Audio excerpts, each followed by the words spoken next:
ሰላም ፋሚሊያንስ ዛሬ ደግሞ ስለ አድዋ ጦርነት እናወራለን። አድዋ ጦርነት ላይ 12 የጦር ጀነራሎች አሉ። እነሱ ስማቸውና ስንት ወታደሮችን እንደመሩ ዛሬ እንመለከታለን ማለት ነው። በአንደኛ ደረጃነት የምናገኛቸው እንግዲህ ንጉስ አጼ ሚኒሊክ ናቸው። ንጉስ አጼ ሚኒሊክ 30000 እግረኛ ወታደርና 5000 ፈረሰኛ ወታደርን ይዘው መርተዋል ማለት ነው። በሁለተኛ ደረጃነት ደግሞ የምናገኛቸው እቴጌ ጣይቱ ናቸው። እቴጌ ጣይቱ ማለት የአጼ ሚኒሊክ ባለቤት ናቸው። እሳቸው ደግሞ 3000 እግረኛ ወታደርና 2000 ፈረሰኛ ወታደርን ይዘው መርተዋል ማለት ነው። በሶስተኛ ደረጃ የምናገኛቸው ደግሞ ራስ መኮንን ወልደ ሚካኤል የሐረርጌው ገዢ ማለት የአጼ ሚኒሊክ የአጼ ኃይለ ሥላሴ አባት ናቸው ማለት ነው በዛ ሰዓት። እሳቸው ደግሞ 15000 ወታደርን ይዘው መርተዋል ማለት ነው። በአራተኛ ደረጃ የምናገኛቸው ደግሞ ራስ ሚካኤል ይባላሉ። የወሎ ገዢ ናቸው። እሳቸው ደግሞ 6000 ፈረሰኛ ወታደርና 8000 የእግረኛ ወታደርን ይዘው መርተዋል ማለት ነው።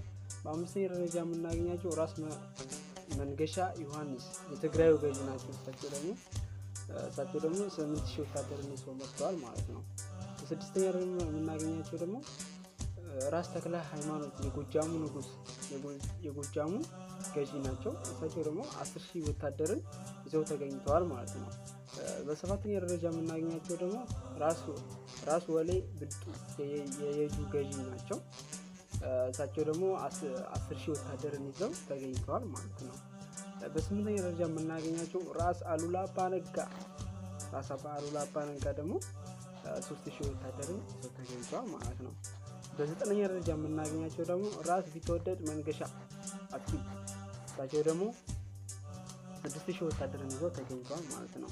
በአስረኛ ደረጃ የምናገኛቸው ደግሞ ሊጋባ መኮንን ይባላሉ። የጀጁ ደጃዝማች ሊጋባ መኮንን ደጃዝማች 6000 ወታደርን ይዘው ተገኝተዋል ማለት ነው።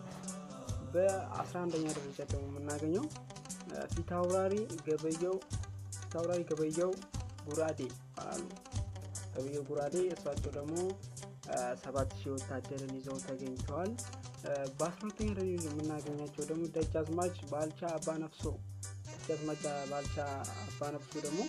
3000 ወታደርን ይዘው ተገኝተዋል ማለት ነው። እንግዲህ በአድዋ ጦርነት ላይ እነዚህ 12 የጦር ጀነራሎች በአጠቃላይ የአድዋ ጦርነት ላይ የተሳተፉት እስከ 100000 የሚጠጉ የኢትዮጵያ ወታደሮች ተሳትፈዋል ይባላል ማለት ነው። እንግዲህ የአድዋ ጦርነትን የኢትዮጵያ ወታደሮች በዚህ ባጭር መንገድ በዚህ አቅርቤላችኋለሁ።